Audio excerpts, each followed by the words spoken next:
Lagadapati Rajagopal March విధ్వంసకరంగా ఉంటుందని ముఖ్యమంత్రి పోలీసులు ముందే ఊహించారంటున్నారు.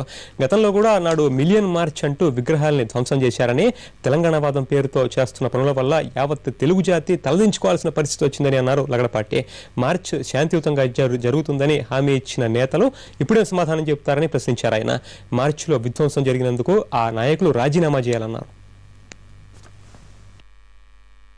ఇవాళ చిందరవందర చేస్తూ విచ్ఛిన్నం చేస్తుంటే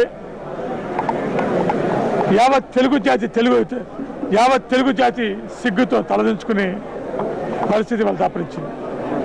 ఈ పరిస్థితిలో ఉంటుందని చెప్పి ముఖ్యమంత్రి కిరణ్ కుమార్ రెడ్డి గారు యావత్ పోలీస్ శాఖ స్పష్టంగా చెప్పారు.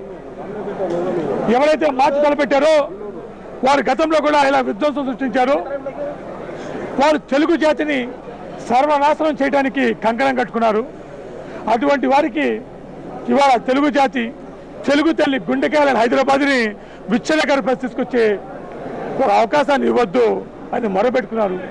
కానీ ఏ ఒక్క నాయకుడు కానీ, ఏ ఒక్క పార్టీ కానీ ఇవాళ ముఖ్యమంత్రి గారు పోలీస్ శాఖ చెప్పేది కరెక్టు, ఆ విధంగా ఇవ్వద్దని ఒక్కరి కూడా ధైర్యం లేదు, ఆలోచన లేదు. అనేక మంది ఒత్తిళ్లు చేశారు.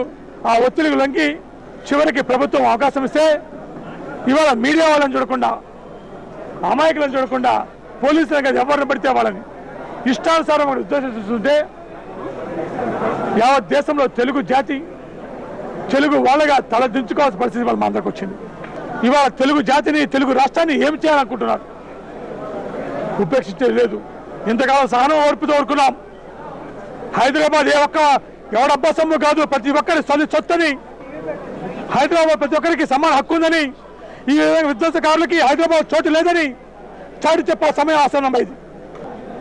ఈ సరైన ఆలోచన ఉన్న వాళ్ళందరూ సమావేశమై మున్ముందు తగు రీతిలో చర్యలు చేపడతామని, అవసరమైన విధంగా హైదరాబాద్ని అటువంటి విధ్వంసకర శక్తుల కబద్ధ హస్తాల నుంచి విముక్తి చేయడానికి అన్ని విధాలా కూడా మేము చర్యలు తీసుకుంటామని ఖచ్చితంగా ఇంకా చూద్దాం.